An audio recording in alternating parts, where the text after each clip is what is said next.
गुरुर्ब्रह्मा गुरुर्विष्णुः गुरुर्देवो महेश्वरः गुरुः साक्षात् परं ब्रह्म तस्मै श्री गुरवे नमः।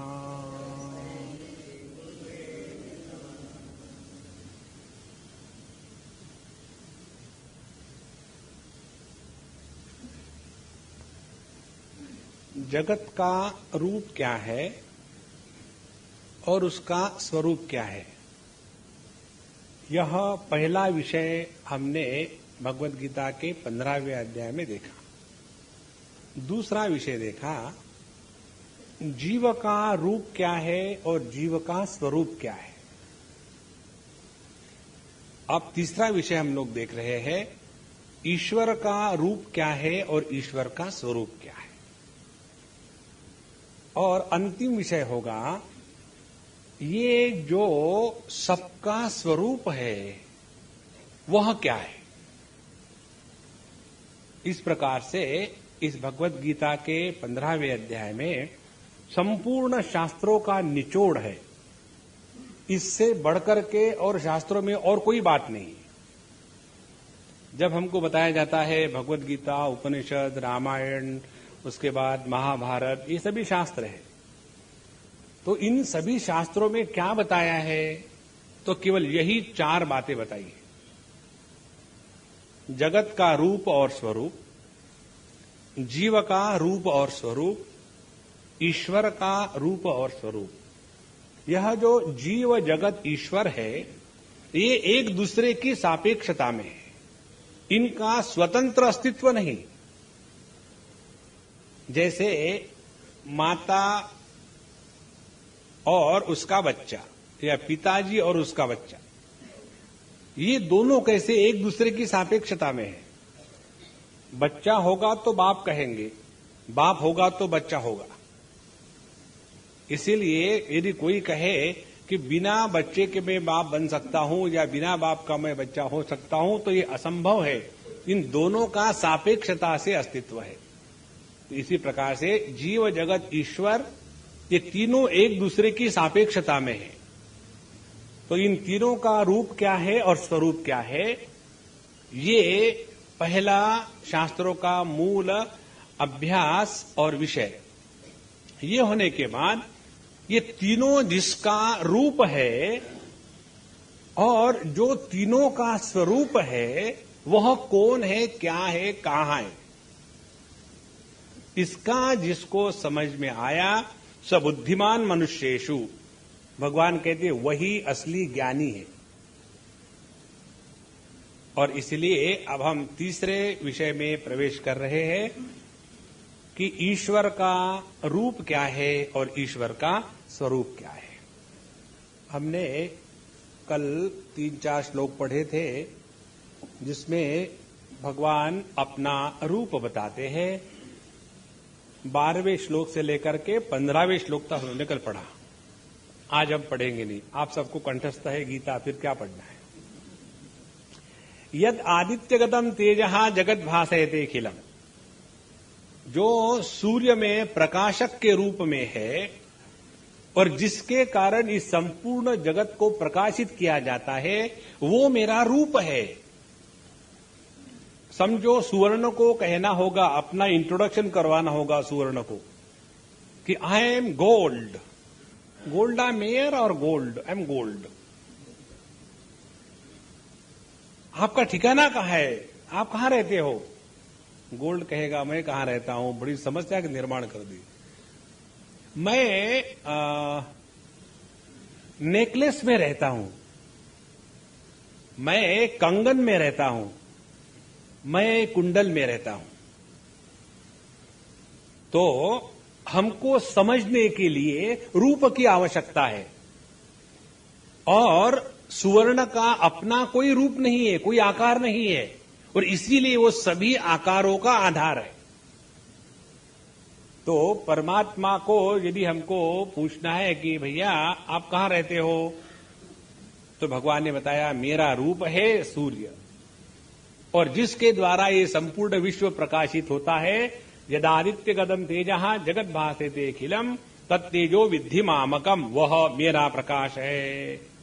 माने सूर्य के प्रकाश के रूप में मेरा जो अस्तित्व है वह प्रकाश रूप मेरा रूप है, और जिसकी अभिव्यक्ति प्रकाश के रूप में हो रही है वह उसका स्वरूप है। स्वरूप में नाम रूप का भेद नहीं होता। जैसे हम लोग ये प्रकाश देखते हैं बल्लभ में, बल्लभाचार्य में, उसमें जो प्रकाश देख रहे हैं, तो इस जो प्रकाश का हम कुछ नाप तोल कर सकते हैं। इसकी इतनी पावर है और इसकी इतनी शक्ति है और इसकी इतनी वेवलेंथ है, इतने समय से इतने समय में इतना डिस्टेंस क्रॉस कर सकता है, और इसका ऐसा रंग है। लेकिन यदि बिजली के बारे में देखने का प्रयत्न करें तो बिजली का कौन सा रूप है? क्या उसका सफेद प्रकाश है कि लाल है कि नीला है? तो यह जो रूप का अभाव जिसमें है और जिसकी अभिव्यक्ति रूप के रूप में हो रही है वह सूर्य प्रकाश मेरा रूप है, और इसीलिए मैं ही सूर्य प्रकाश के रूप में अभिव्यक्त हो रहा हूं। अब देखो, हम समझो किसी मिनिस्टर के यहां गए, समझो गए, और वहां जाने के बाद आपको रिसीव करने के लिए डॉगी आया, एकदम टेल हिला हिला करके। आने के बाद आप क्या करोगे? पहले उस डॉग महाराज की तारीफ करेंगे। व्हाट ए लवली वंडरफुल कुत्ता। न, डोंट कॉल हिम ए कुत्ता, वो शब्द तो मनुष्य के लिए रखा है। What a wonderful dog. और फिर उस कुत्ते की तारीफ होगी। इसका कौन सा ब्रीड है? इसका मुझे लगता है ये जर्सी है। स्वामी जी, आपको कुछ मालूम है? जर्सी गाय होती है, कुत्ता नहीं होता। ओह, आई एम सो सॉरी। और फिर उसकी तारीफ करो। पूरे विश्व में यदि कोई होगा तुम्हारे जैसे हे कुत्ते, तो तुम ही हो। अब उसकी क्यों तारीफ हो रही है? इसलिए कि जिसके दर्शन के लिए हम गए हैं उसकी पहली अभिव्यक्ति कुत्ते के रूप में सामने आई। अब देखो, जिस परमात्मा का दर्शन करना है उसकी अभिव्यक्ति हमारे सामने सुबह सुबह सूर्य के रूप में आती है। इसीलिए भगवान के रूप में जब सूर्य प्रकाश को, सूर्य को हम स्वीकार करेंगे तो सूर्य का आदर करेंगे। जैसे वहां डॉग का आदर कर रहे थे, वहां सूर्य का आदर करेंगे। तो सूर्य का आदर करना माने क्या? अपने जीवन पर सूर्य प्रकाश का प्रभाव होना। भगवान का सबसे पहला और श्रेष्ठ शिष्य यदि कोई होगा तो सूर्य है। भगवान कहते चतुर्थ अध्याय में, मैंने हे अर्जुन, ये जो कर्मयोग का सिद्धांत है, सबसे पहले मेरा जो श्रेष्ठ शिष्य है उस विवस्वान को, सूर्य को मैंने दिया। तो अपने जीवन में कर्मयोग की प्रतिष्ठा, उत्साह का संचार, सबको प्रकाश देने की आकांक्षा और सबके जीवन में जीवन भरने की इच्छा, ये जब करेंगे तब जाकर के हम भगवान के रूप को पहचान रहे हैं। जब तक के रूप को नहीं पहचानेंगे तब तक के स्वरूप का दर्शन नहीं होगा।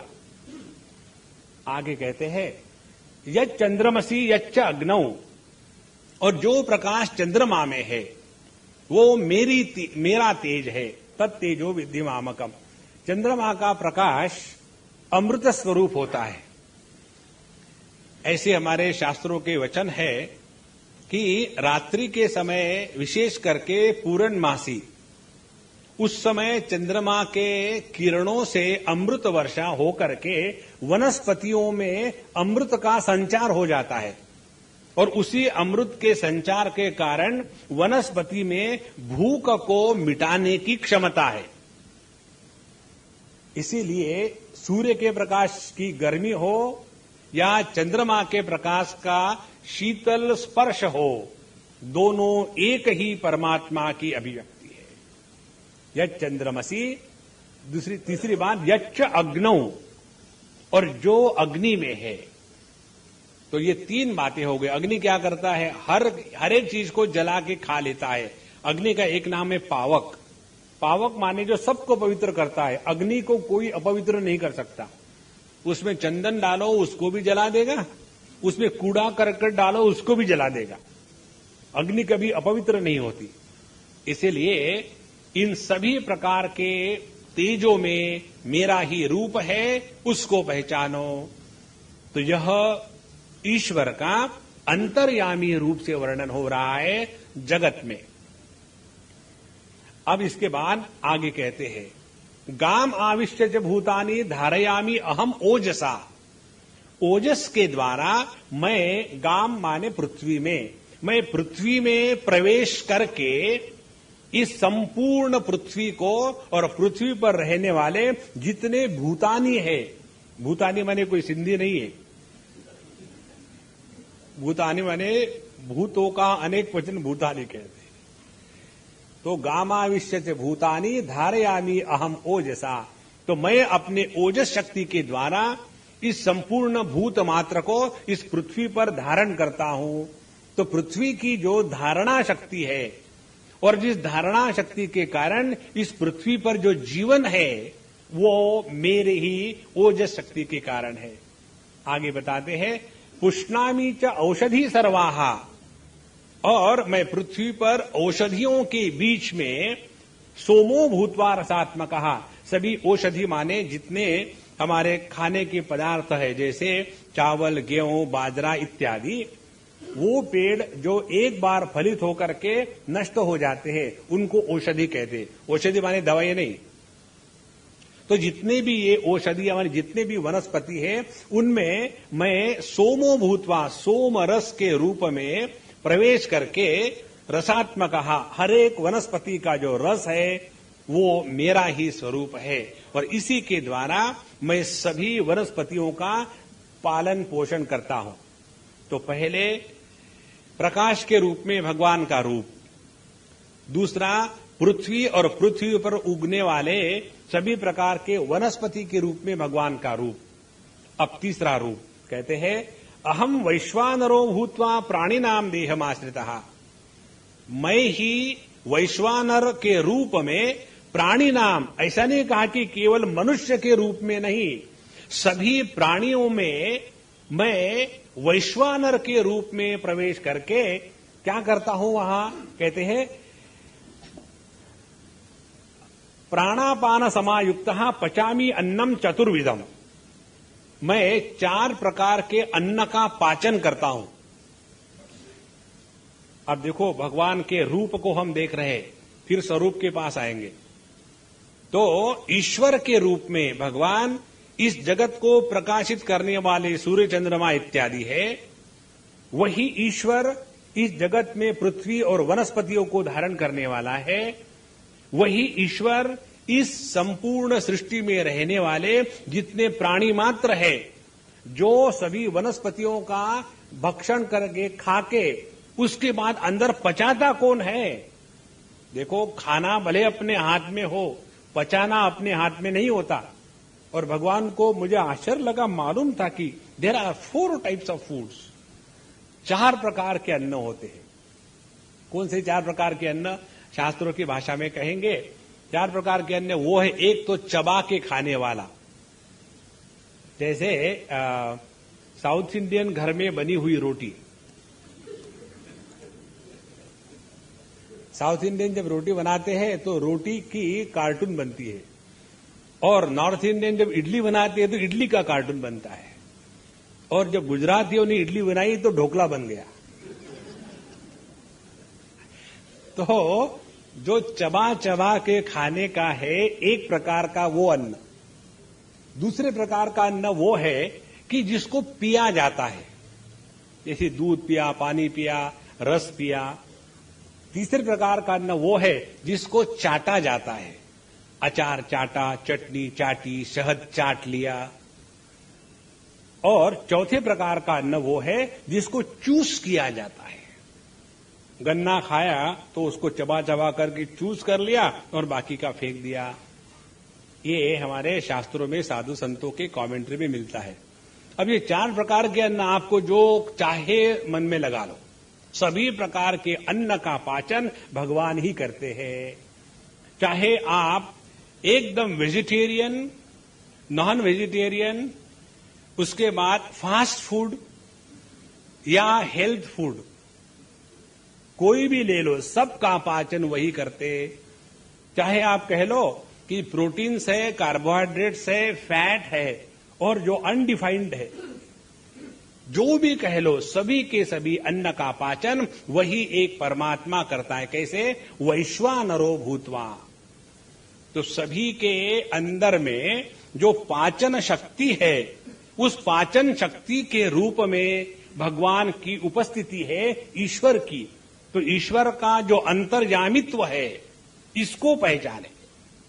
अब जरा ध्यान से सुनना, यदि हमारा उस ईश्वर के साथ एकत्व होगा और अभी हमारा उस ईश्वर के साथ एकत्व नहीं है, तो क्या अपने अनुभूति में फर्क आएगा? फर्क ये आएगा, अभी हम अपने खाने में आनंद मानते हैं, अपने को खाने को मिल जाए तो मजा आ गया। जब किसी भी व्यक्ति की भूख को देख करके, उसको 2 रोटी प्यार से खिला करके, उसके भूख का शमन करने के बाद यदि हमको आनंद आएगा, तब समझ लेना हमने उस भूख तत्व के साथ एकत्व का अनुभव किया है। इसीलिए एक बार हमको बच्चे ने प्रश्न पूछा था कि Swami ji, what is the difference between God and man?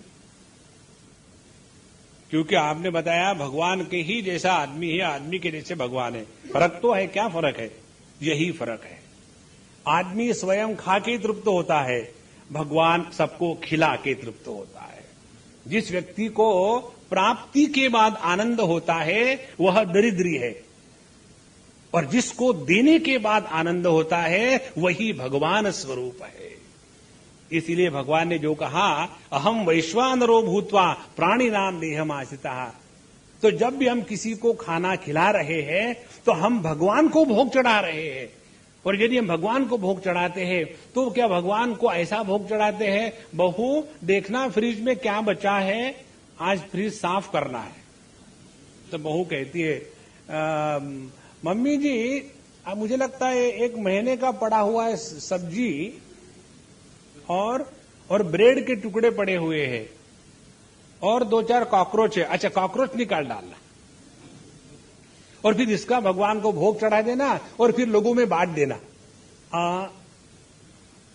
जब भगवान को भोग चढ़ाते हैं तो पहले उनको खिलाते हैं, और वो भी कैसा, जो झूठा नहीं है। वो भगवान को झूठा भोग नहीं लगता, उनको सबसे बढ़िया खाना खिलाते हैं। इसीलिए जब हम किसी को अन्न दान करते हैं तो उसमें ये हमको ध्यान में आए कि ये हमारी आवश्यकता है कि हम किसी को खाना खिलावे, क्योंकि इसके द्वारा हम साक्षात परमात्मा की ही आराधना कर रहे हैं। जब ये भाव हृदय में आएगा कि हम जिसको खाना खिला रहे हैं वह परमात्मा स्वरूप है, क्योंकि हरेक के पेट में वही कन्हैयालाल बैठ करके खाना पचा रहे। देखो, ये भाव जब जागृत हो जाता है ना संतो, तो व्यक्ति की दृष्टि बदल जाती है, व्यवहार करने की जो पद्धति है उसमें बदल आ जाता है, और सबके प्रति स्वाभाविक प्रेम जागृत हो जाता है। इसीलिए हमने जगत के रूप ईश्वर को और उसके स्वरूप को देखा, फिर जीव के रूप और स्वरूप को देखा, अब ईश्वर के रूप और स्वरूप को देख रहे हैं। तो यह ईश्वर का रूप है कि वही सब में वैश्वानर के रूप में 4 प्रकार के अन्न का पाचन करता है। और कैसे? प्राणापान समायुक्त, क्योंकि अग्नि का प्रज्वलन होता है हमेशा वायु के संदर्भ से, बिना वायु से अग्नि नहीं जल सकती। तो यही जो प्राण अपान, इन 2 वायुओं के साथ में रह करके यही परमात्मा हमारे अंतःकरण में, हमारे उदर में, अंतःकरण में नहीं, उदर में वैश्वानर हो करके 4 प्रकार के अन्न का पाचन कर रहा है। अब यदि हमारे मन में थोड़ी भी जागृति हो इस चीज की कि कन्हैया अंदर बैठ करके बड़ी कढ़ाई रखी है और वहां एक कढ़ाई में डंडा लेकर के पचा रहे हैं, सुबह से शाम तक के बकरी के जैसे खाए जा रहे। वो कहता है चुप तो कर, कब तक 2 मिनट मुझे रेस्ट दे दे। खाना खा लिया, अब भगवान ने सोचा अंदर में चलो इसका खाना खत्म हो गया, मैंने अंदर से रिसीट भेज दी। ओ ये भगवान की रिसीट है अंदर की, अब बहुत हो गया, खाना मत ज्यादा। और भगवान को लगा आप बंद हो गया, चलो डंडे को रख दे और थोड़ा रेस्ट करे। उतने में ऊपर से इतना बड़ा मोटा आइसक्रीम का गोला आ जाता है। अरे राम राम राम राम राम। अब देखो उस अग्नि में जब आइसक्रीम का लड्डू डालेंगे तो भगवान को पहले अग्नि को जलाओ। देखो कितनी परेशानी कड़ी करते हैं। पचाम्यन्नम चतुर्विधम, हमेशा ध्यान रखे कि यह जो सब कार्य हो रहा है इसके पीछे प्रभु की ही शक्ति है। देखो इसी के कारण व्यक्ति को खाने का अभिमान होता है। आजकल मैं कई जगह जाता हूं ना, जैसे जवान और बूढ़े इन दोनों के संवाद सुनने जैसे होते। आजकल के जवान कैसे हैं, जब वो लड्डू का चित्र देखते हैं तो उनको डायरिया होता है। I can't just imagine to eat. और जो बुढ़ाओ होंगे वो कहेंगे आजकल के बच्चे देखो, जब हम जवान थे तो 100-150 लड्डू तो पता नहीं कहां जाते थे। तो खाने के बाद पचाने की जिम्मेदारी यदि हमारी होती ना तो हम इतना नहीं खाते। देखो कितने भूलते हम लोग। अब समझो जो स्टेप्स है पचाने की, कि पहले समझो प्रोटीन है और फैट्स है, तो they are broken down into the carbohydrates, then they are broken down into the amino acids, then Ram Ram Ram मैं भूल गया इसके बाद क्या आता है। देखो इसीलिए याद रखे हमेशा कि हमारे पेट में कन्हैयालाल जी है, उनको ज्यादा परेशान ना करे। अच्छा महाराज, अब देखो भगवान कहां से निकले। दूर आकाश में सूर्य में परमात्मा है, ये सूर्य भगवान का रूप है। उसके बाद चंद्रमा और नजदीक, फिर अग्नि और नजदीक आ गए, फिर पृथ्वी और नजदीक आ गए, फिर पृथ्वी में उगने वाले वनस्पति और नजदीक आ गए, और फिर भगवान हमारे पेट में घुस गए। जितना खाया उसको पचा रहे। तो क्या भगवान पेटू है? बोले नहीं, भगवान और हमारे नजदीक है। ये बात आती है 15वें श्लोक में, सर्वस्य चाहम हृदि सन्निविष्टः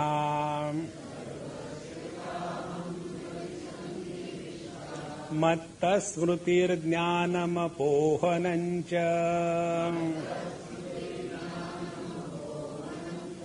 वेदैश्च सर्वैरहमेव वेद्यः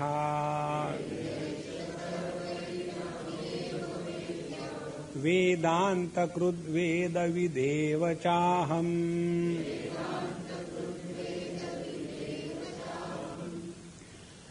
सर्वस्य चाहम हृदय सन्निविष्टः। अपने बंबई के लोग चाय को चाह कहते हैं ना, चाह पाइजे। हमारे भगवान जो थे ना, किसी को पता नहीं, मुझे मालूम है, भगवान चाय बहुत पीते थे।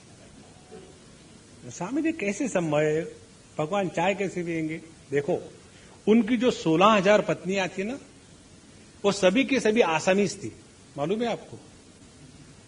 क्योंकि बाणासुर जो आसाम में है, उसने इतने सारी लड़कियों को बांध के रखा था, और उसका ये नियम था कि जब 1 लाख पूरी हो जाएगी, प्राग ज्योतिषपुर जिसको आजकल गुवाहाटी कहते हैं, तो जब 1 लाख पूरी हो जाएगी तब मैं इन 1 लाख लड़कियों के साथ शादी करूंगा।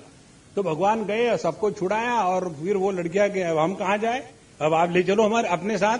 भगवान के कोई बात नहीं, बैठो। अब जिन्होंने आसाम की लड़की से शादी करी हो वो चाय नहीं पीता हो, कैसे संभव है? देखो इसीलिए भगवान सर्वस्य चाहम, सब में जो चाह है वो मैं हूं। देखो महाराज, सबके सर्वस्य च अहम हृदय सन्निविष्टः, सभी के हृदय में मैं उपलब्ध हूं। 3 शब्द है इसमें। विष्टः आत्म रूप से, निविष्टः प्रत्यक्ष रूप से, और सन्निविष्टः अत्यंत नजदीक से। माने प्रत्येक के हृदय का आधार मैं हूं। सर्वस्य, ऐसा नहीं कहा मनुष्य केवल, सभी के हृदय का आधार माने सबका आधार मैं हूं। और ये मैं कौन है? मत्तः, मेरे ही कारण, स्मृति, ज्ञानम, अपोहनम च। 3 बातें। ज्ञान कहते हैं जागृत अवस्था के अनुभूति को। जागृत अवस्था में हम ज्ञान का आदान प्रदान करते हैं। स्वप्नावस्था स्मृति प्रधान होती है। सपने में कैसे देखते हैं हम लोग? ऑफिस में हमारा बॉस हमको बड़ा तंग करता है, इतने गुस्सा करते, लेकिन करे क्या? स्वामी जी को पूछा तो स्वामी जी कहते हैं बॉस इज ऑलवेज राइट। लेकिन वो बेवकूफ है, इसीलिए वो राइट है। तो आदमी फ्रस्ट्रेट करता है, I don't know what to do. इसी के साथ कब तक काम करना पड़ेगा?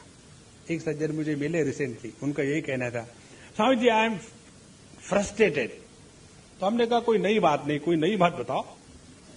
फ्रस्ट्रेटेड ये तो नॉर्मल बात है। तो इसका कारण यह है कि हमारा जो बॉस है भयानक है, उसको कुछ आता नहीं और मेरे से गलत काम करवाता है, मेरे से वो होता नहीं, मैं क्या करूं? हमने कहा देखो समझ लो बात को। आपका क्षेत्र देखो, अपने अधिकार का क्षेत्र, उसके बाहर मत जाना। जैसे फुटबॉल, क्रिकेट इत्यादि खेलते हैं ना, उनके हर एक अधिकार के क्षेत्र होते हैं। ऑफ साइड वाला उधर चला जाए और उधर से मारे तो वो गोल मानते नहीं उसको। इसी प्रकार से प्रत्येक का अपने अधिकार का क्षेत्र है। तुम्हारा क्षेत्र ये है, बताना है बता दो। उसके बाद वो माने न माने, घर जाकर के बीबी से पकोड़े खाओ। 24 घंटा अफसर बन के मत रहो। तो ऐसा जो मैं फ्रस्ट्रेटेड हूं, घर आ जाता हूं। घर आने के बाद फ्रस्ट्रेशन, फिर सो गए और फिर सपना आया। सपने में क्या देखा? मैं बन गया बॉस, मेरा बॉस बन गया मेरा सबऑर्डिनेट। और फिर जो जो बदला निकालना था जागृत अवस्था में, वो सपने में निकाल दिया। वो आता है कैजुअल लीव की एप्लीकेशन लेकर के, उसके सामने फाड़ करके गेट आउट फ्रॉम हियर। जिंदगी में कभी सोच भी नहीं सकते, सपने में कर डाला। तो जो सपना है वह स्मृति स्वरूप है। तो जागृत के ज्ञान का आधार मैं हूं, सपने के स्मृति का आधार मैं हूं, और अपोहनम, दोनों को खींच लेने वाला, दोनों के अभाव का प्रकाशक माने सुषुप्ति अवस्था का प्रकाशक भी मैं हूं। देखो 3 हमारी अनुभव की क्षेत्र है, जागृत, स्वप्न, सुषुप्ति। मत्तः स्मृति, मत्तः ज्ञानम, मत्तः अपोहनंच। अब भगवान का रूप क्या हो गया? जागृत, स्वप्न, सुषुप्ति। जागृत में जागृत पुरुष, जागृत जगत और जागृत अनुभूति।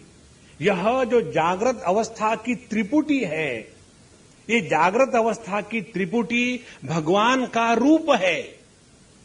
इसमें जागृत जगत के विषय जगत है, इसमें जागृत जगत का अनुभव करने वाला जीव है, और ये जो जागृत जगत की अनुभूति है वो जागृत अवस्था का अस्तित्व का आधार है, प्रमाण है।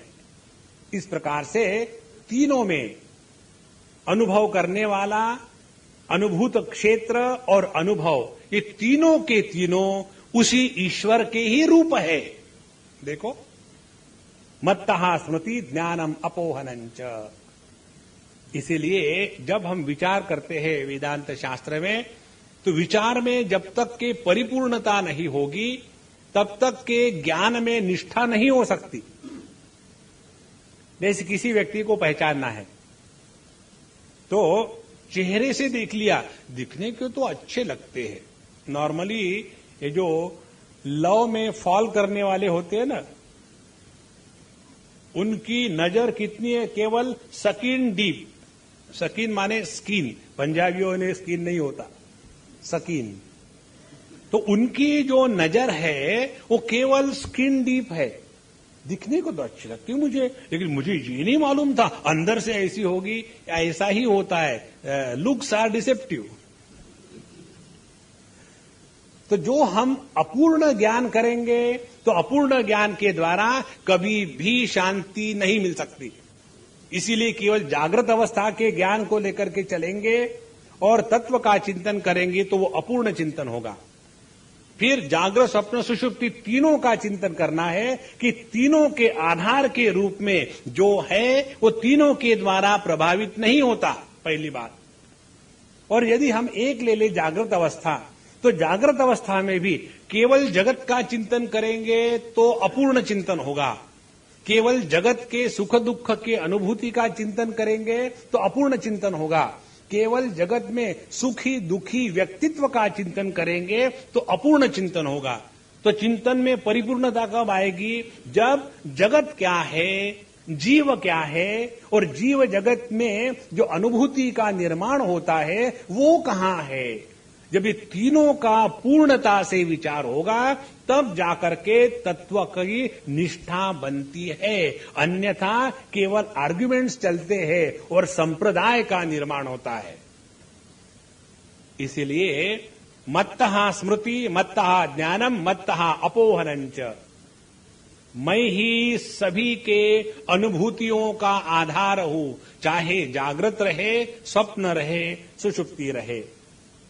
इसके अनेक भाव है, लेकिन सभी भाव आपको क्या बताऊं, एक भाव बहुत है, ज्यादा बार्गेन नहीं करना चाहिए। आगे कहते हैं वेदैश्च सर्वै अहमेव वेद्यः।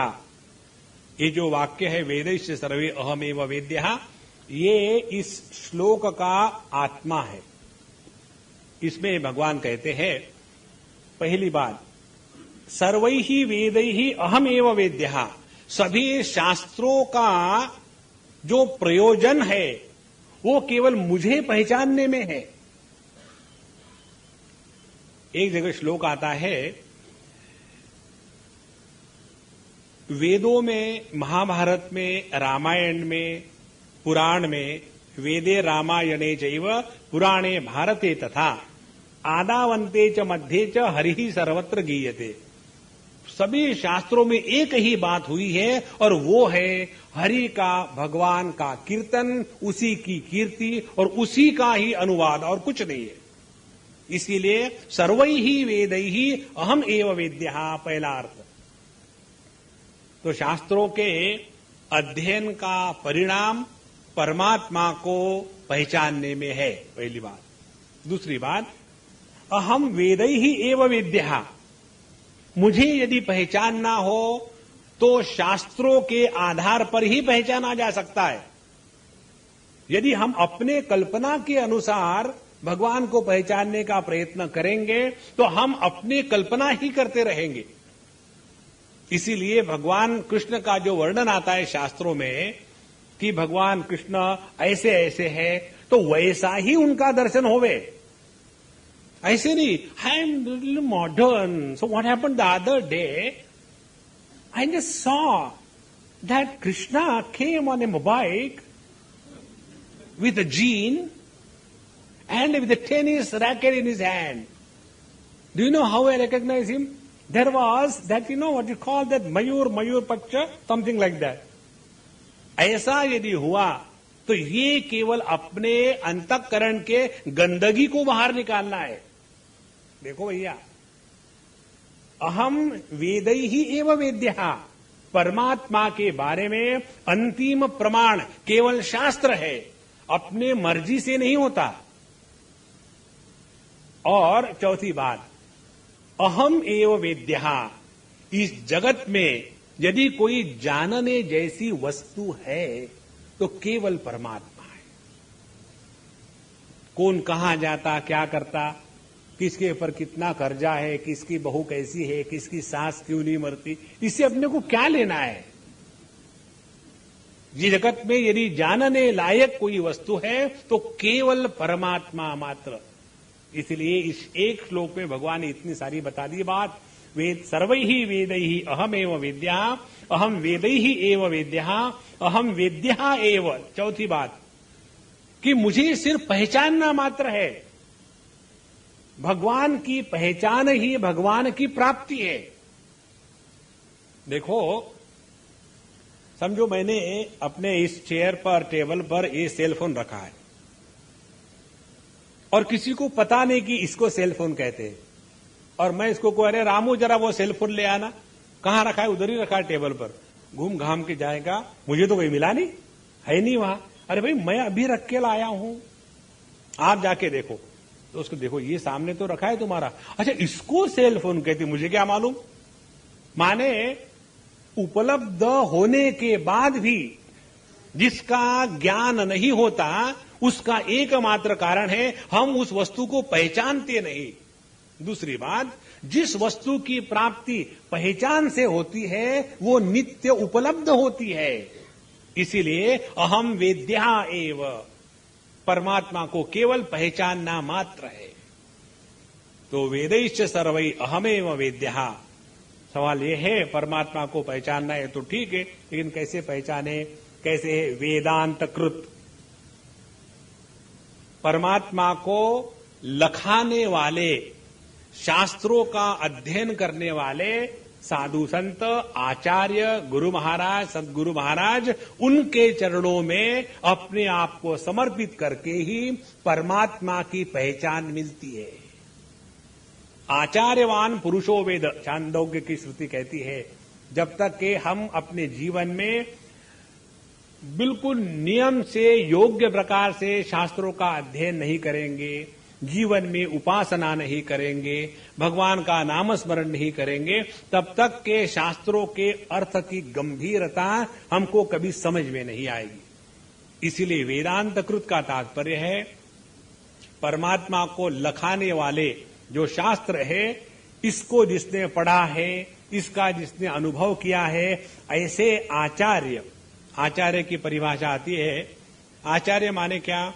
जिसने परमात्मा को इस संपूर्ण सृष्टि से अलग करके पहचाना है और वो अपने आचरण में ला करके दूसरे को बताने की क्षमता जिसमें है, ऐसा श्रोत्रिय ब्रह्मनिष्ठ पुरुष को आचार्य कहते हैं। भगवान ने यहां उसको वेदांत कृत कहा है। वेदांत कृत। और आखिरी बात कहते हैं वेदविद च एव अहम। और इस परमात्मा को पहचानने वाला कौन है? ध्यान से सुनना। परमात्मा को पहचानने वाला जीव नहीं होता। जहां परमात्मा को पहचाना, जीवत्व समाप्त हो गया।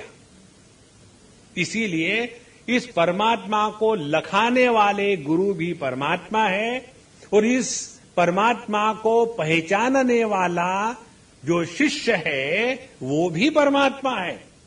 देखो, इसीलिए वेदांत कृत वेदविद च अहम। तो यहां इस श्लोक में भगवान ने ईश्वर के स्वरूप का वर्णन किया है। प्रारंभ किया सूर्य से, आ गए अपने हृदय में। सर्वस्य चाहम हृदय सन्निविष्टः। अब देखो, अपने ही हृदय से प्रारंभ होता है स्थूल जगत का अनुभव। कैसे प्रारंभ होता है? जब मैं इस स्थूल जगत के साथ तादात्म्य करता हूं, तब ये स्थूल जगत का अस्तित्व होता है। जब मेरा स्थूल जगत के साथ तादात्म्य नहीं है, केवल मैं सूक्ष्म देह के ही साथ तादात्म्य करता हूं, तो उस समय स्वप्न सृष्टि का निर्माण होकर के वहां की अनुभूतियां हो रही है। इसलिए हृदय जहां मैं का स्फुरण होता है, जहां सबको खींचा जाता है, वहां सन्निविष्टः सर्वस्य च अहम्। मत्तः, इसी मैं के कारण जागृत स्वप्न सुषुप्ति है। और इस जगत में जानने जैसी यदि कोई वस्तु है तो इसी मैं को पहचानो। देखो, इस भगवत गीता में सबसे ज्यादा यदि किसी शब्द का प्रयोग हो गया होगा तो मैं। इसमें देखो कितनी बार कहा है। सर्वस्य चाहम हृदि सन्निविष्टः मत्तः स्मृतिं ज्ञानमपोहनं च वेदस्य सर्वै अहमेव वेद्यः वेदांत कृत वेद विदेव च अहम मन्मना भव मद्भक्तो भव मद्याजी भव माम नमस्कुरु। देखो, क्योंकि सबसे ज्यादा महत्व का शब्द इस संपूर्ण विश्व में यदि कोई है तो मैं है। बिना मैं के किसी भी प्रकार का व्यापार हो ही नहीं सकता। और इसीलिए इस अहम का अर्थ है जिसका कभी नाश नहीं होता। अ माने नहीं, हम माने नाश, जिसका कभी नाश नहीं होता, वह शुद्ध जो अहम है, वो अहम भगवान इसको लेकर के कहते हैं कि इसी अहम को पहचानना आत्म रूप से, ये हो गया ईश्वर का स्वरूप। और इस विस्तार के रूप में जो है वो है ईश्वर का रूप। अब ध्यान से सुनना, जीव और ईश्वर में क्या फर्क है? जब भगवान कहते हैं कि मैं ही सबके हृदय में हूं और जीव भी तो हृदय में ही रहता है, तो 2 in 1, एक कमरे में 2, और चाबी खो जाए तो क्या होगा? तो संसार शुरू हो जाएगा। और चाबी मिल जाए तो जीवन मुक्ति का आनंद आ जाए। और ये चाबी कहां से मिलेगी? वेदांत कृत वेद विदेव च अहम। शास्त्रों का अध्ययन, साधु संतों के प्रति समर्पण और सत्संग का हृदय में आकर्षण, ये जब बातें धीरे धीरे धीरे धीरे होती रहेगी तो पता चलेगा स्थूल देह, सूक्ष्म देह, कारण देह के साथ तादात्म्य करके जो रहने वाला है उसको जीव कहते हैं। और स्थूल देह, सूक्ष्म देह, कारण देह, इनमें रहते हुए भी जिसने इनके साथ तादात्म्य नहीं किया बल्कि इनका नियंत्रण किया है, वह ईश्वर। देखो, तो अंतर्यामी रूप से जो ईश्वर है वही जगत में परिच्छिन्नता की भ्रांति को सत्य स्वीकार करके जब रहता है तो उसी को जीव कहते हैं। तो यह जो परमात्मा ईश्वर के रूप में है या जीव के रूप में है, लेकिन स्वरूप से ईश्वर और जीव एक ही है। यह ईश्वर का स्वरूप और ईश्वर का रूप, उसी प्रकार से जगत का स्वरूप और जगत का रूप। जगत का स्वरूप क्या था? अव्यय। और रूप क्या था? अश्वत्थ, नित्य परिवर्तनशील। तो नित्य परिवर्तनशील इस जगत में जो अपरिवर्तनीय तत्व है वह परमात्मा का स्वरूप और परिवर्तनशीलता जगत का रूप। तो जगत में व्यवहार करते समय ध्यान रहे इस अपरिवर्तनशील तत्व पर। फिर आते हैं जीव में। जीव का रूप ये है कि हम पाप पुण्य करते हैं, अच्छे बुरे कर्म करते हैं, एक जन्म से दूसरे जन्म, ये जीव का रूप है।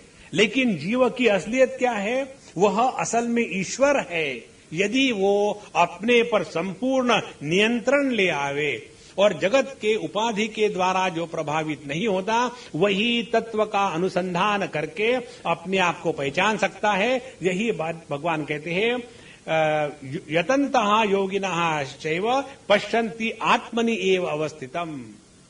तो जब ये जीव योग्य प्रकार की साधना करके परमात्मा को आत्म रूप से पहचानता है तो जीव ने अपने रूप का त्याग करके स्वरूप को पहचान लिया।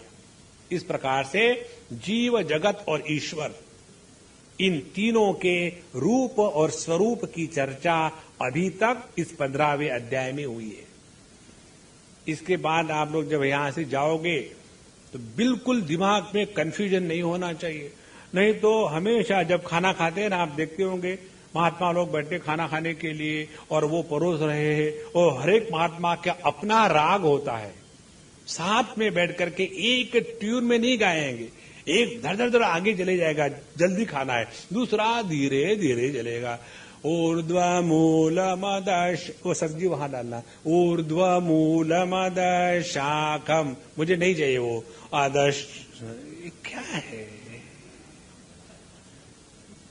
15वें अध्याय में ये 4 बातें स्पष्ट बताइए, गलती मत करना। नहीं तो मैं डांटूंगा। जगत का रूप परिवर्तनशील, जगत का स्वरूप अपरिवर्तनशील। जहां परिवर्तनों में फंसे परमात्मा को भूल गए। दूसरी बात, जीव का रूप सुख दुख की प्राप्ति, सुखी दुखी व्यक्तित्व, पाप पुण्य की निर्मिति और पुनरपि जननम पुनरपि मरणम। और उसी जीव का स्वरूप ममई वंशो जीवलोके जीवभूत सनातनः, परमात्मा का ही अंश है जीव। इसमें परमात्मा सत्य है।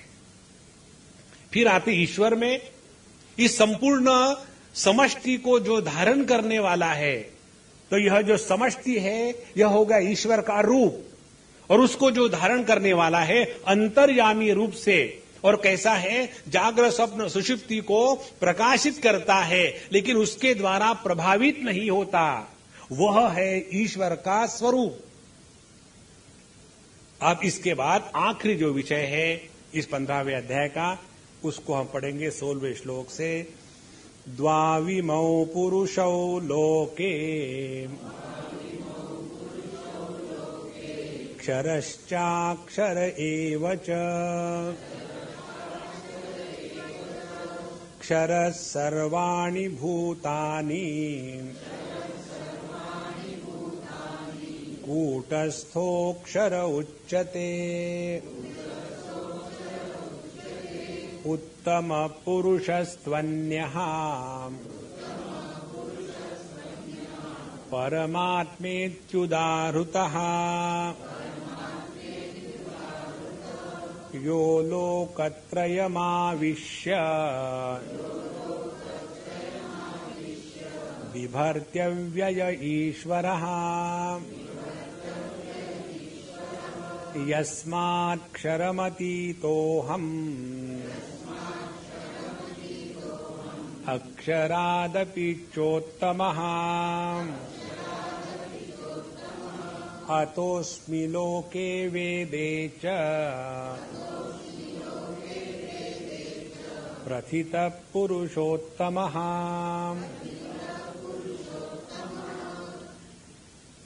द्वौ इमौ पुरुषौ लोके क्षरश्चाक्षर एव च।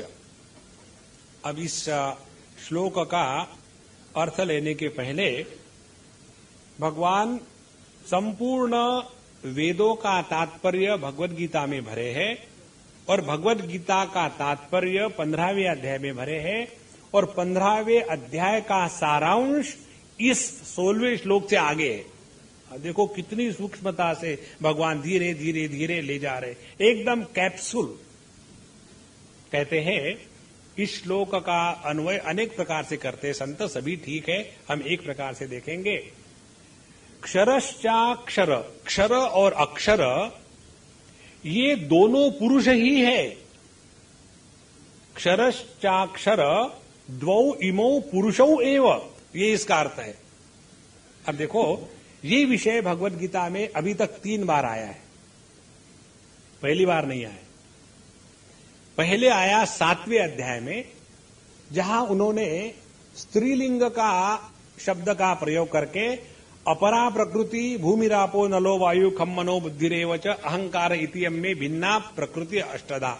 तो यह जो अष्टधा अपरा प्रकृति, दूसरे बात उन्होंने कहा परा प्रकृति, और परा प्रकृति का नियंत्रण करने वाला और उसके जो परे है मत्तः परतरम नान्यत् किंचिदस्ति धनंजय। ये 3 शब्दों का वहां उन्होंने प्रयोग किया है। तो अपरा प्रकृति, परा प्रकृति और इन दोनों के परे। फिर 8वें अध्याय में आकर के भगवान ने इसी विषयों का प्रतिपादन भिन्न शब्दों से किया है। अधिभूत, दूसरा अध्यात्म, और तीसरा अधियज्ञ। तो जिसको वहां अधिभूत की कहा 8वें अध्याय में, उसी को 7वें अध्याय में अपरा प्रकृति कहा था। फिर जिसको अध्यात्म कहा है 8वें अध्याय में, उसी को वहां परा प्रकृति कहा था। और जिसको अधियज्ञ कहा है उसको 7वें अध्याय में मत्तः परतरम नान्यत् ईश्वर और पुरुषोत्तम कहा है।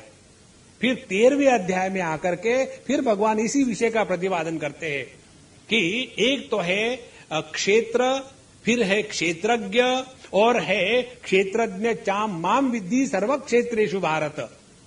इस प्रकार से 3 अध्यायों में भगवान ने जिस विषय का प्रतिपादन किया है उसी का फिर सारांश इस अध्याय में भगवान कर रहे हैं। तो 7वें अध्याय में स्त्रीलिंग का शब्द का प्रयोग किया, 13वें अध्याय में नपुंसकलिंग का प्रयोग किया क्षेत्र क्षेत्रज्ञ, और यहां आकर के अब पुल्लिंग का प्रयोग करते हैं। क्या है कि क्षर और अक्षर ये एक ही पुरुष के 2 रूप है। देखो इसमें 2 अलग नहीं है।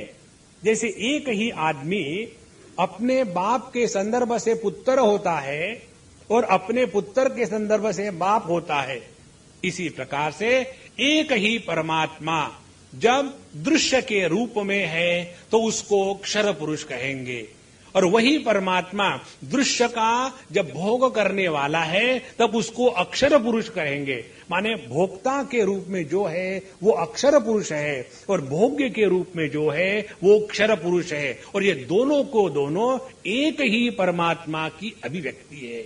इसमें हमारा ध्यान रखना है। कहा जगत के परिवर्तन में नहीं और भोक्ता के भोग में नहीं।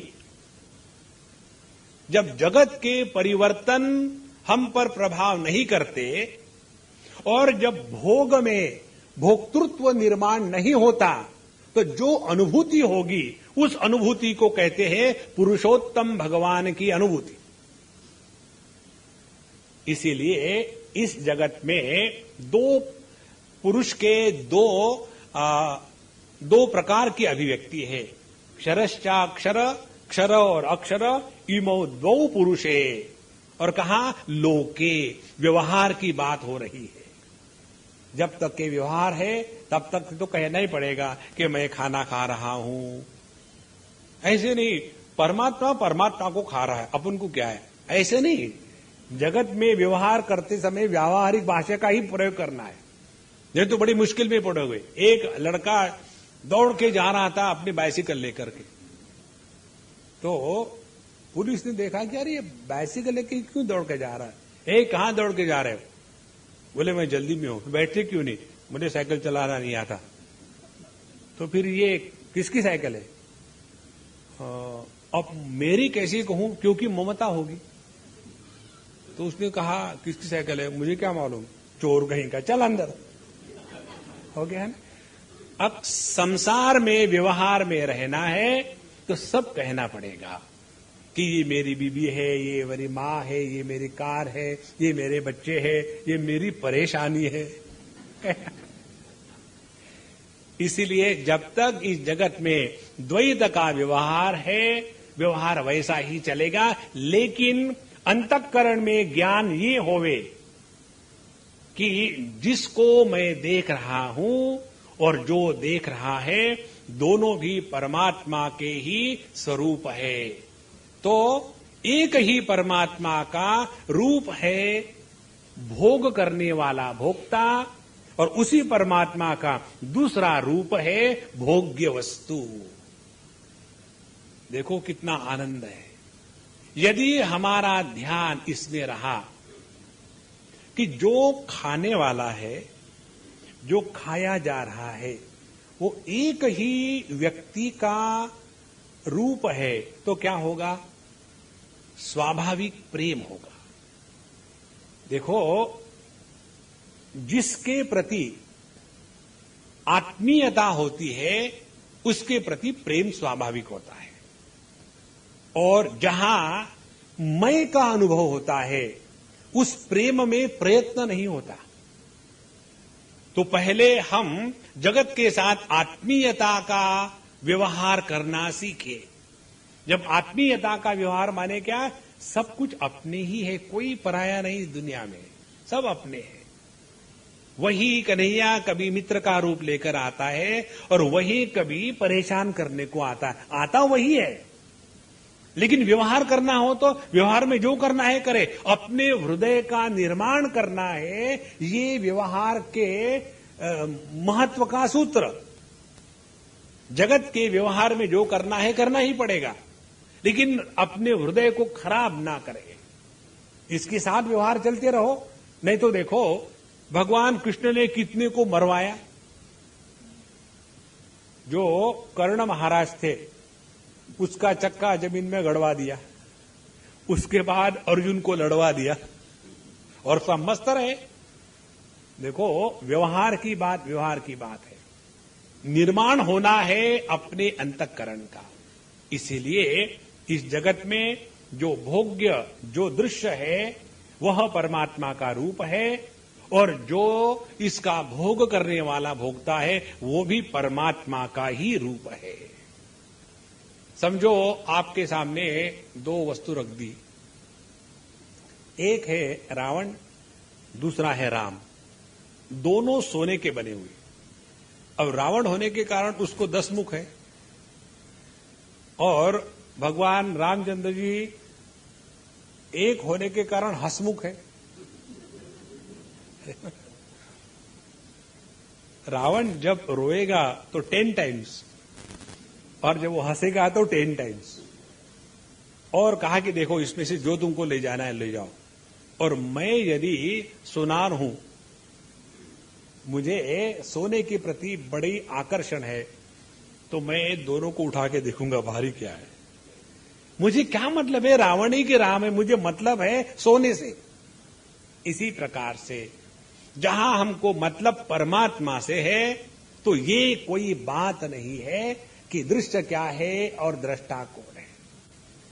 इसीलिए इसका तात्पर्य ये है कि इस संपूर्ण जगत में क्षर अक्षर ये दोनों एक ही पुरुष की अभिव्यक्ति है। अब सवाल ये, क्षर कौन है, अक्षर कौन है? क्षरः सर्वाणि भूतानि। जो जो परिवर्तनशील है उसको क्षर कहते, क्षरणात् क्षर। जो लीक होते हैं उसको क्षर कहते। पानी की टंकी क्यों? हमारा पूरा देह दिन भर लीक होते रहता है ना। सुबह उठो और उठने के बाद डायरेक्टली किसी को जाके मिलना हो तो कहेंगे 2 मिनट में बाथरूम होके आता हूं। क्यों? कि ऐसा भयानक हूं, सभी के सभी छेदों से लीक होना शुरू हो गया है। तो जो जो नित्य परिवर्तनशील है, जो बदलता है, नष्ट होता है, जिस पर काल का प्रभाव आता है, वो क्षर है। इसीलिए क्षर सर्वाणि भूतानि। तो पंच महाभौतिक सृष्टि से लेकर के प्रकृति तक के, और प्रकृति सबको लेकर के जगत का निर्माण करने वाले ब्रह्मा तक के सभी इसमें क्षर के परिभाषा में आ गए। क्षर सर्वाणि भूतानि। और कूटस्थः अक्षर उच्यते। और इस प्रकृति में अभिव्यक्त होकर के जो अनेक प्रकार के अच्छे बुरे अनुभवों को प्रकाशित कर रहा है उसको अक्षर कहते हैं। ये क्षर अक्षर को लेकर के बहुत विस्तार से शास्त्रों में चर्चा ही है। हम अपनी साधना की दृष्टि से आपको एक ही बात बताएंगे। क्षर पुरुष माने जीव और अक्षर पुरुष माने ईश्वर। और ये जीव ईश्वर दोनों सबके हृदय में है। जब हम अपने इंद्रिय, अपना मन, अपनी बुद्धि इनके गुलाम के रूप में रहते हैं तब हम जीव हैं। और जब हम अपने इंद्रिय, मन, बुद्धि इत्यादियों को अपने नियंत्रण में रखते हैं तब हम में ही ऐश्वर्य जागृत हो जाता है। पहली स्टेप।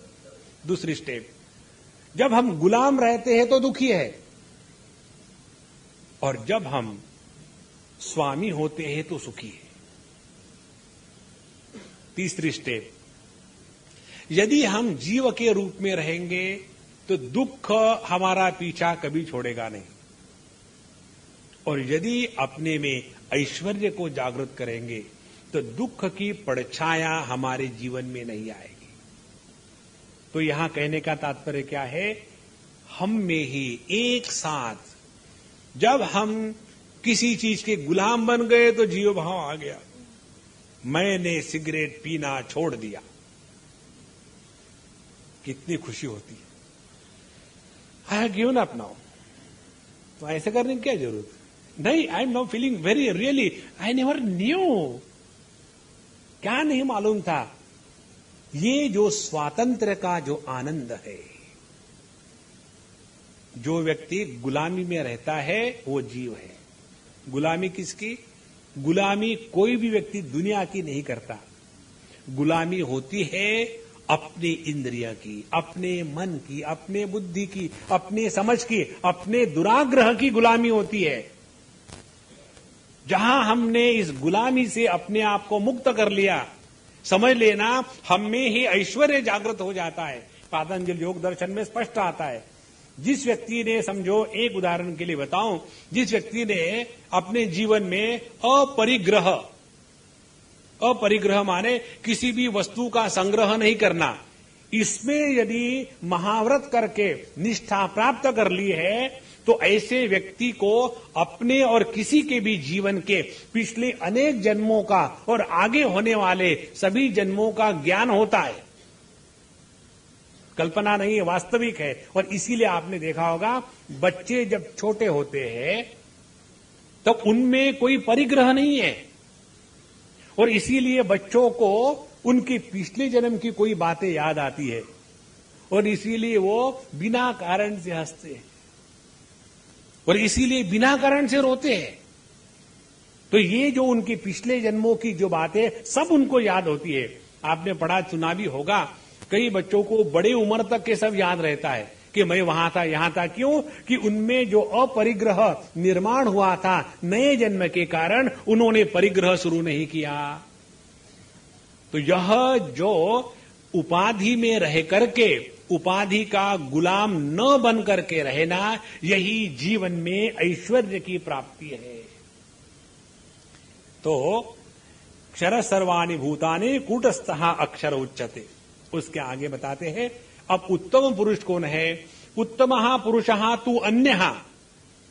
उत्तम पुरुष इनसे भिन्न है। अब देखो कौन सा उत्तम पुरुष भिन्न है? उपाधि के गुलाम को कहेंगे क्षर पुरुष, और उपाधि के स्वामी को कहेंगे अक्षर पुरुष। क्षर पुरुष हो गया जीव, अक्षर पुरुष हो गया ईश्वर। लेकिन दोनों जीव और ईश्वर केवल उपाधि के ही संदर्भ में है। देखो, बिना उपाधि के ना जीवत्व है और बिना उपाधि के ना ईश्वरत्व है। तो उत्तम पुरुष कौन हो गया? जो ना तो अंतःकरण की उपाधि को स्वीकार करके जीव बना है, और जो ना तो माया की उपाधि को स्वीकार करके ईश्वर बना है। जो उपाधि निरपेक्ष स्वतंत्र अस्तित्व है, उसको यहां पुरुषोत्तम कहा है। अब तीन बातें स्पष्ट समझ लो। आदमी, उसका एक वोट, वो बन गया नागरिक, और उसके सभी वोट वो बन गया प्राइम मिनिस्टर। अब ये आदमी जो है वो है पुरुषोत्तम। जब उसको एक वोट मिला, अपना एक ही वोट है, तो वो हो गया जीव, और जिसने सभी वोटों को इकट्ठा कर लिया वो बन गया प्राइम मिनिस्टर। जो एक वोट वाला सिटीजन है, नागरिक है, वो दुखी है। प्राइम मिनिस्टर महादुखी। क्यों? दोनों में उपाधि है। और जो छोटा बच्चा है उसको क्या फर्क पड़ता है? क्योंकि उसमें दोनों उपाधि नहीं। छोटे बच्चे को ना तो नागरिकत्व का वोट है, ना तो प्राइम मिनिस्टर की ग्लोरी है। इसीलिए परमात्मा को जब हम समष्टि उपाधि के साथ कहते हैं तो ईश्वर कहते हैं, उसको यहां अक्षर पुरुष कहा है। और उसी परमात्मा को जब परिच्छिन्न उपाधि के साथ कहते हैं, अंतःकरण की उपाधि के साथ, तब उसको जीव कहते हैं। तो उत्तम पुरुष कौन हो गया? उत्तम पुरुष ये क्षर और अक्षर से अन्य है। इसीलिए जीव के सुख दुख का प्रभाव उस पर नहीं, और ईश्वर के निर्मिति, जगत का मेंटेनेंस और जगत का डिस्ट्रक्शन, इसकी परेशानी उसके पास नहीं है। तो उत्तमः पुरुषः तु अन्य, और उसको कहते परमात्मा इति उदारतः। तो वह जो निरपेक्ष स्वतंत्र उपाधि रहित अस्तित्व है, उसको कहेंगे परमात्मा। और ये परमात्मा क्या करता है? यहां लोकत्रयमाविश्य बिभर्ति अव्यय ईश्वरः।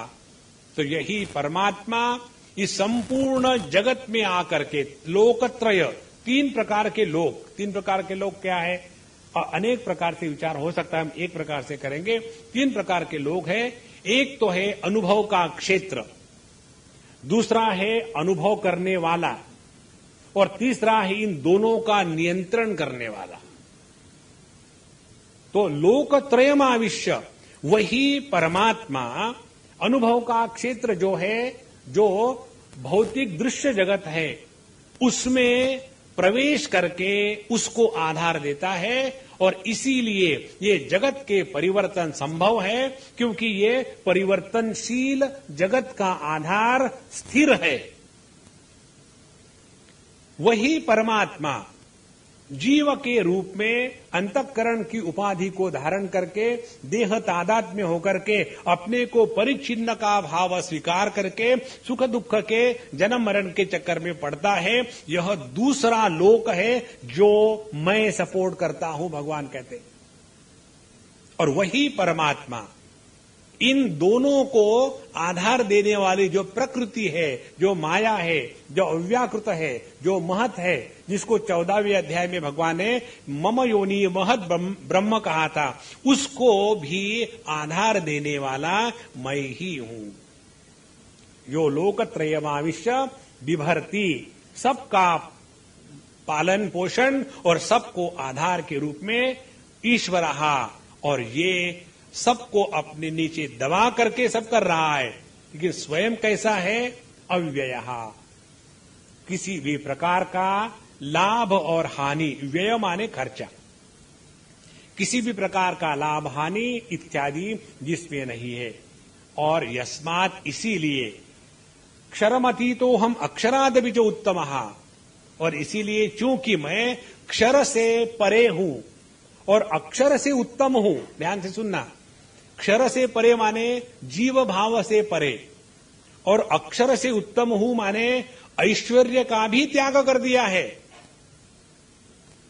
ये तीन चीजों को समझने के लिए ऐसा समझे, लहरें जो है वो क्षर पुरुष जीव है, समुंदर जो है वो अक्षर पुरुष है ईश्वर, और पुरुषोत्तम है पानी। तो पानी में ना तो समुंदर का डरावना रूप है, ना तो उस लहरों का टूटने फूटने वाला रूप है। इसी प्रकार से जो पुरुषोत्तम है, यस्मात् क्षरमतीतो हम अक्षरादपिचोत्तमः अतः अस्मि लोके वेदे च प्रथितः पुरुषोत्तमः। इसीलिए लोक में और वेदों में मुझे पुरुषोत्तम नाम से मैं प्रसिद्ध हूं।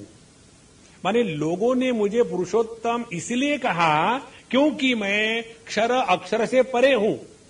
उल्टी बात नहीं, जैसे अपने यहां होता है ना। इनका नाम क्या है? इनका नाम है मीनाक्षी। ये चश्मा किसका है? नहीं, उनको एक आंख से दिखता नहीं, तो मीनाक्षी तो नाम है बड़ा सुंदर, एकदम मछली की जैसी आंखें वाली, आंखों से दिख नहीं रहा। तो भगवान का नाम इसीलिए रखा है क्योंकि वे क्षर अक्षर के परे, प्रथितः पुरुषोत्तमः। अब देखो ध्यान से सुनना, जब तक के उत्तम पुरुष माने मैं, व्याकरण की भाषा में समझाएंगे आपको। उत्तम पुरुष माने मैं, मध्यम पुरुष माने तू, और प्रथम पुरुष माने वो। अब तू और वो, इनका अस्तित्व संभव है जब मैं होगा तब। और इन तीनों में सबसे महत्व का कौन है? सबसे महत्व का है मैं। आप देखो, जब बातें करती है ना किसी चीज की, आज हम बैठे थे तो कुछ किसी के मरने की बात चल रही थी, तो एक ने बताया स्वामी जी ऐसा ऐसा हुआ, और फिर वो एकदम इतने उनको पता चल गया वो कब मरने वाले क्या है, सब कुछ बता दिया और बड़े आराम से मर गए। तो एक ने किसी के मरने का सुना दिया, तो दूसरे बैठे थे, स्वामी जी मुझे भी याद है, तुम्हारी मृत्यु? बोले नहीं, हम वहां थे, वो भी ऐसा हुआ, उनका ऐसा हुआ। अब देखो, एक उत्तम पुरुष ने बात करी मध्यम पुरुष प्रथम पुरुष के बारे में मध्यम पुरुष से, तो वो अनुभव का क्षेत्र किसका बना? उत्तम पुरुष का। तो दूसरा उत्तम पुरुष कहता है इट इज नॉट इंपॉर्टेंट, अब मैं जो बताता हूं वो सुनो। उसमें किसका मरना किसका पैदा होना वो महत्व का नहीं है, जिस घटना के साथ मैं जुड़ता है वही महत्व का है, उसी को कहते हैं उत्तम पुरुष। इसीलिए व्याकरण के दृष्टि से ये जो मैं है, इसीलिए इस मैं का अनेक वचन नहीं होता। जब मैं का हम अनेक वचन करते हैं तो अन्यता समाप्त हो जाती है। जैसे हम कहेंगे कि हम चलो बद्रीनाथ जाते हैं, तो हम में आप भी आ गए, माने मध्यम पुरुष भी आ गया, और उनको भी ले जाएंगे, तो उसमें प्रथम पुरुष भी आ गया। इसीलिए मैं के अनेक वचन में एकत्व होता है, अनेकत्व नहीं होता, इसीलिए उसको उत्तम पुरुष कहते हैं। तो अतोस्मि लोके वेदेज प्रथितः पुरुषोत्तमः उत्तम पुरुष। और आखिरी 2 श्लोकों में भगवान हमको कुछ साधना बताने की बात बताते हैं। यो मामेवम सम्मूढ़ः जानाति पुरुषोत्तमम् स सर्वविद् भजति माम् सर्वभावेन भारत इति गुह्यतमं शास्त्रम् इदमुक्तं मया नघ एतद्बुद्ध्वा बुद्धिमान् स्यात् कृतकृत्यश्च भारत। अभी 2 श्लोकों में भगवान ने अर्जुन को 2 बार भारत करके संबोधित किया और 1 बार अनघ कह के कहा। इसका कारण क्या है? 2 बातें। एक बात, हमारे जीवन में जो अपने माँ बाप अपना जो ट्रेडिशन है, जो कल्चर है, जो संस्कृति है, उसके कारण एक विशेषता आ जाती है, लेकिन केवल वही काफी नहीं जीवन में। अच्छे घर में पैदा हुए, अच्छा माहौल है, इसका मतलब ये नहीं कि वो व्यक्ति अच्छा ही होगा, कोई आवश्यक नहीं। तो केवल अच्छे घर में पैदा होना, भारतवर्ष में पैदा हो गए, इससे कोई मतलब नहीं। फिर क्या है? अनघ, निष्पाप। जब तक के हमारे अंतःकरण की शुद्धि ना हो, निष्पापत्व ना हो, और हमारा अगल बगल का माहौल ठीक से ना हो, तब तक ये 2 श्लोक समझना कठिन है। क्या बात है? यो माम एव असम्मूढ़ः जानाति पुरुषोत्तमम्। यहां माम एवं जानाति सह असम्मूढ़ः। देखो, इसी अध्याय में भगवान ने पहले कहा कि जो मूढ़ है वो मुझे कभी भी नहीं पहचान सकता, और जो मूढ़ नहीं है वही मुझे पहचान सकता। गच्छन्ति अमूढ़ाः पदमं व्ययं तत्। तो जहां जहां भगवान को डांट गुस्सा आता है किसी के साथ, तो ये मूढ़त्व के कारण। तो अमूढ़ कौन है? तो अमूढ़ की परिभाषा भगवान ने दी है यहां, एवं माम पुरुषोत्तमम जानाति सह असम्मूढ़ः। जो मुझ पुरुषोत्तम को एवं माने इस प्रकार से जानता है। किस प्रकार से? जगत का रूप और जगत का स्वरूप, जीव का रूप और जीव का स्वरूप, ईश्वर का रूप और ईश्वर का स्वरूप, और ये स्वरूप जो है उसका क्या मायना है। इस प्रकार से 15वें अध्याय में भगवत गीता में हमारे शास्त्रों में जिस प्रकार से बताया है, उस प्रकार से जो इस पुरुषोत्तम को पहचानता है उसका क्या होगा? सहा सर्वभावेन माम भजति। वो अपने सभी भावों के साथ मेरा भजन करता है। अपने 3 प्रकार के भाव है। एक कर्म का भाव, तो वो अपने सभी के सभी कर्म ईश्वर के लिए करेगा। दूसरी अपनी वाणी का व्यवहार केवल तत्व चिंता और भगवान के नाम स्मरण में सर्वभावेन, और अपनी जो मन बुद्धि है वह केवल भगवान के ही स्मृति में लगी हुई है। तो जो इस प्रकार से मुझ पुरुषोत्तम को पहचानता है उसका प्रभाव ये होगा कि उसके जीवन में परमात्मा ही परमात्मा है। यदि वो चले तो भगवान के लिए चल रहा है, यदि वो बोले तो भगवान के लिए बोल रहा है, यदि वो सोचे तो भगवान के बारे में सोच रहा है। ऐसे व्यक्ति को भगवान कहते हैं सहा सर्वविद। उसी ने मुझे ठीक से पूरी प्रकार से पहचाना है। उसको और इस जगत में कोई भी चीज जानने की बाकी नहीं है। तो यहां माम पुरुषोत्तमम एवं जानाति सहा माम सर्वभावेन भजति, वो मेरा सभी प्रकार से भजन करता है। ध्यान से सुनना। इसीलिए जिनके दिमाग में ये बात आती है कई बार, हम तो ब्रह्मसूत्र उपनिषद के नीचे उतरते ही नहीं, हमेशा चढ़े हुए हैं। मालूम है आपको, एक कहते हैं दिमाग और तबला हमेशा चढ़ के नहीं रखना चाहिए, खराब हो जाते हैं। तबले को भी बजाने के बाद जो है ना उतार के रखते हैं।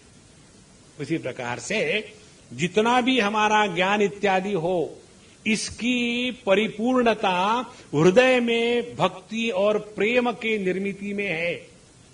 जिस ज्ञान की परिपक्वता भक्ति के रूप में नहीं होती, वह ज्ञान केवल पांडित्य के कारण केवल भेद का निर्माण करता है, केवल संप्रदाय निर्माण करके समाज को तोड़ता है। इसलिए सहा सर्वभावेन माम भजति सहा सर्वविद भवति।